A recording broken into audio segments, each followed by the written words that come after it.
Hello বন্ধুরা, আমি আজকে একটা নতুন রেসিপি শেয়ার করছি আপনাদের সাথে। শুটকি দিয়ে আলুর ডাল, তার উপকরণগুলি দেখাচ্ছি। তারপর কড়াইয়ের মধ্যে মাছগুলো দিয়ে মাছগুলো ভেজে নিলাম।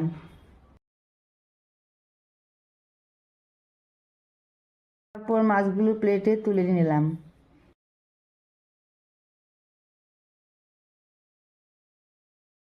ওই তেলের মধ্যে রসুন ফোড়ন দিয়ে চটকে রাখা আলুর ডাল ঢেলে দিলাম।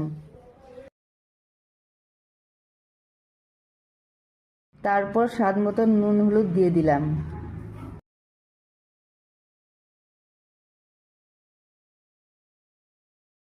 তারপর ভাজা মাছগুলো ঢেলে কিছুক্ষণ ফুটিয়ে নিলাম। তারপর আগে থেকে পেস্ট করে রাখা জিরা আর কাঁচা লঙ্কা ঢেলে দিলাম। ঢেলে কিছুক্ষণ নাড়া দিয়ে নামিয়ে নিলাম।